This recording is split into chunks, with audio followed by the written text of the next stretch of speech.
every time I've spoken about the cave paintings and rock art, I've centered them around Europe or Africa.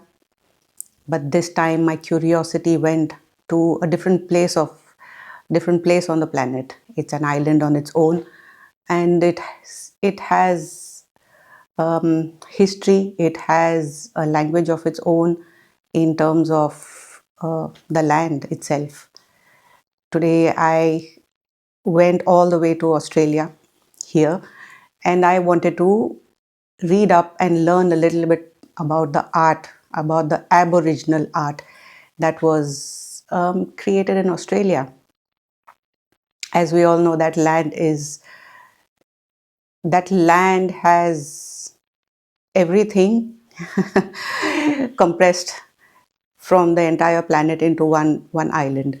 Wildlife, snakes, insects, art, Aboriginal art, history, and it's different north to south, west to east.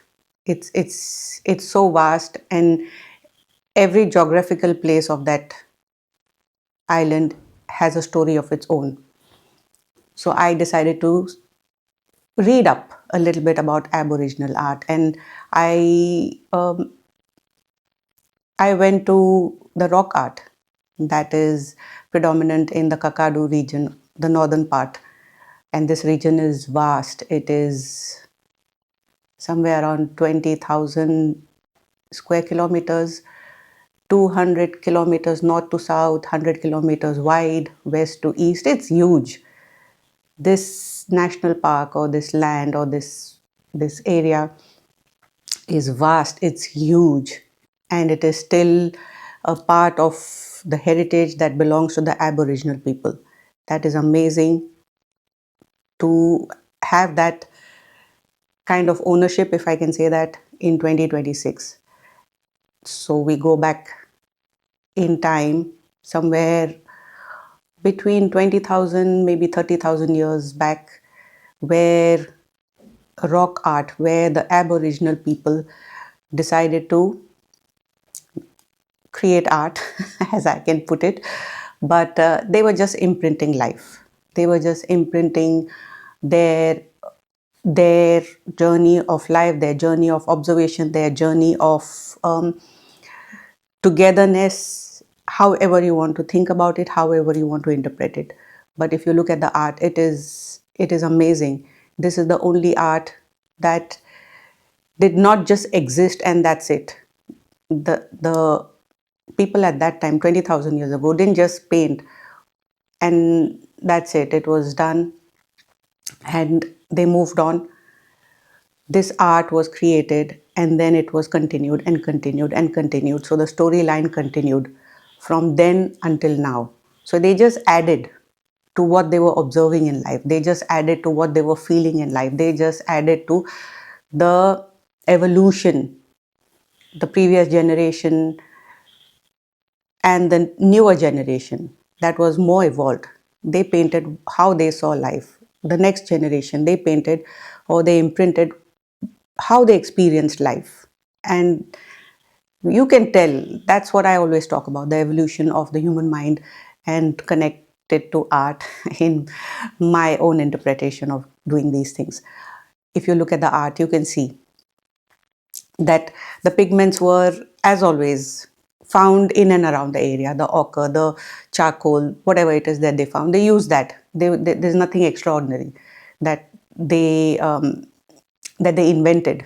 It was found in and around in their surroundings, in their landscape, in their area, in their vicinity. They used it and they created, imprinted whatever it is that they wanted to imprint. You look at the art, you can see it's the animals in and around in their surroundings, the kangaroo, the turtles and other wildlife, snakes and things like that. Uniqueness of this is at that time, 20,000 years ago, a little bit maybe more, they they imprinted the images in an X-ray form. So they didn't have X-ray machines, but they had the power of observation and the skill to express that observation. So if you look at, let's say, the turtle, The shell is also painted, imprinted, but you can see the internals also. So probably these animals that they hunted and maybe they ate or whatever it is, maybe it was their livelihood, when they dissected and preserved, consumed, whatever it was, they were observing what is inside this animal, how is the bone structure, what is happening within, and they decided to imprint that. That was their observation, and maybe they had a purpose for it. I don't think they said, okay, we will put this for that will last for thousands of years.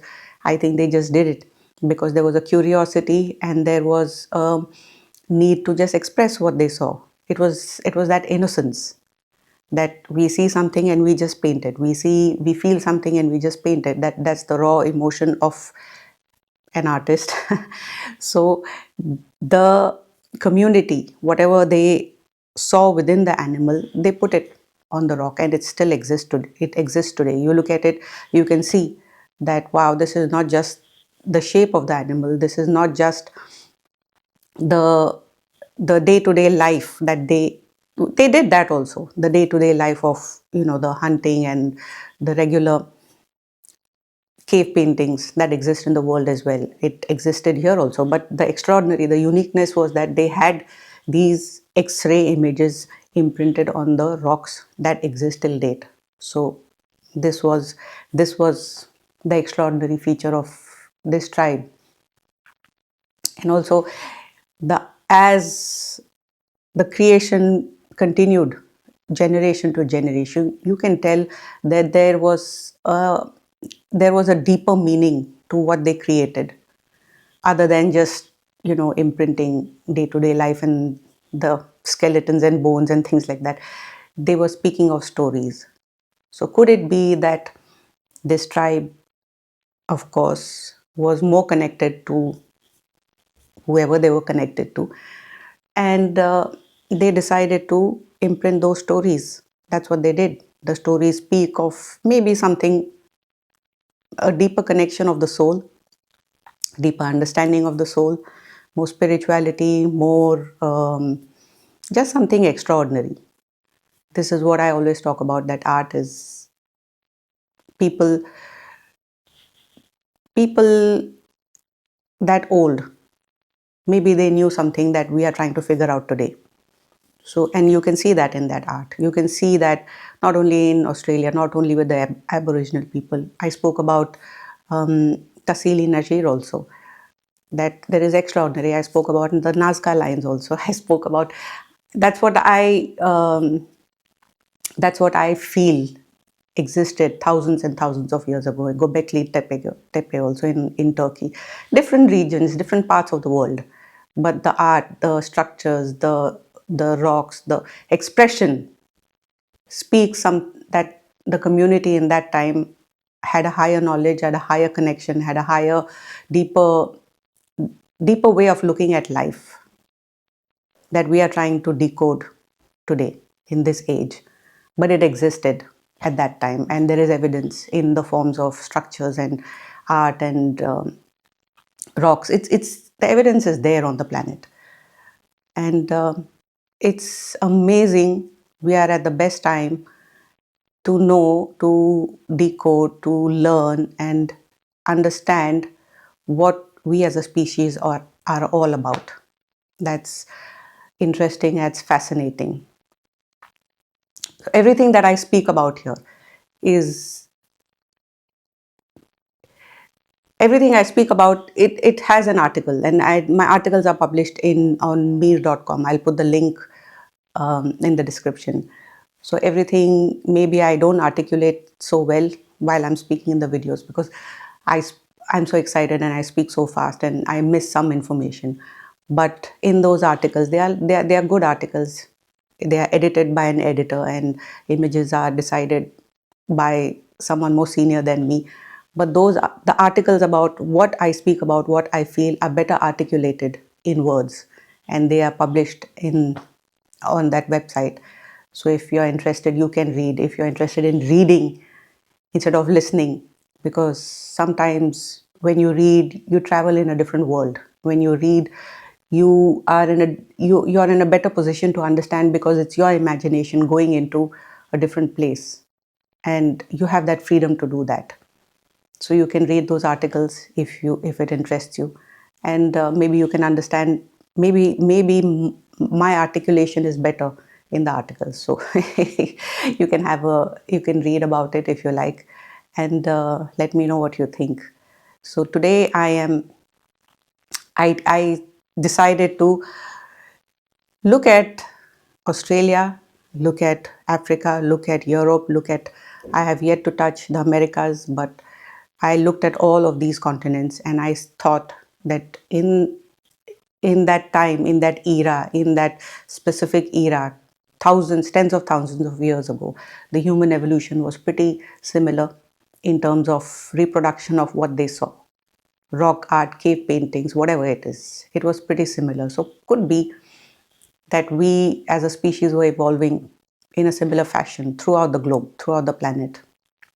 I like to believe that. I try to I try to connect that with art, with the evidence that is around on this planet. So I hope it made sense. And if you like this kind of content, as always, I say stay connected to me, and let's see what I speak about next.